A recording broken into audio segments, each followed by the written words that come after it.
அம்பாள் பாட்டியின் அன்பு வணக்கங்கள். இன்றைய பழமொழி, அக்காரம் பால் செருக்கும் ஆறு. பாலிலே சர்க்கரை சேர்த்ததும் இனிப்புச் சுவை கூடி அது மேலும் விரும்பப்படும்.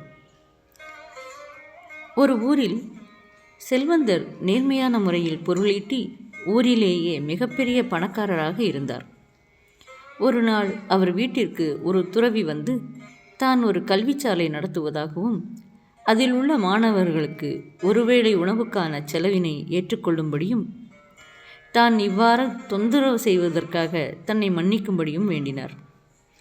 அதற்கு அந்த செல்வந்தரோ, அதனால் என்ன, நான் வருடத்திற்கு ஒரு முறை என் மகனின் பிறந்த நாளன்று ஆதரவற்றோர் இல்லத்திற்கு ஒரு நாள் முழுவதற்குமான உணவு செலவினை ஏற்றுச் செய்கிறேன்.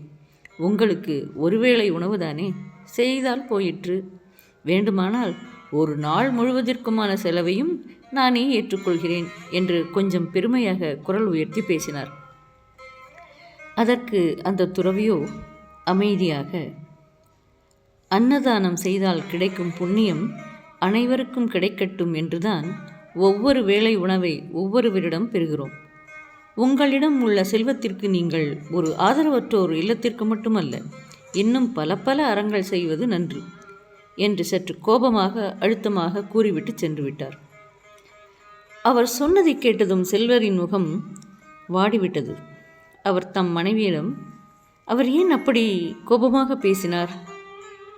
அவரது கோபம் எனக்கு வருத்தமளிக்கிறது என்றார்.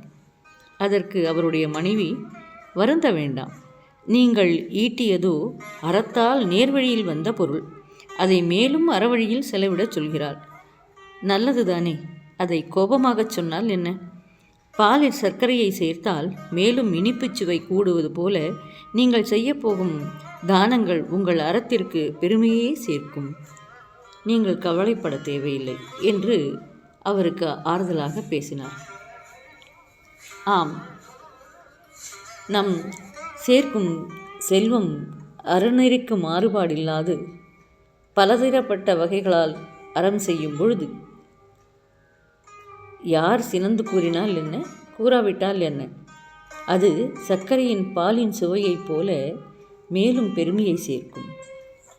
இதற்கான பழமொழி, தக்கமில் செய்கை பொருள் பெற்றால் அப்பொருள் தொக்க வகையும் முதலும் அதுவானால் மிக்க வகையால் அறஞ்செய்க என வெகுடல் அக்காரம் பால் செருக்கும் ஆறு. என்ன நேயர்களே, சரிதானே? மீண்டும் வேறொரு பழமொழியுடன் உங்களை நாளை சந்திக்கிறேன். அதுவரை உங்களிடமிருந்து விடைபெறப் போவது அம்பாள் பாட்டி.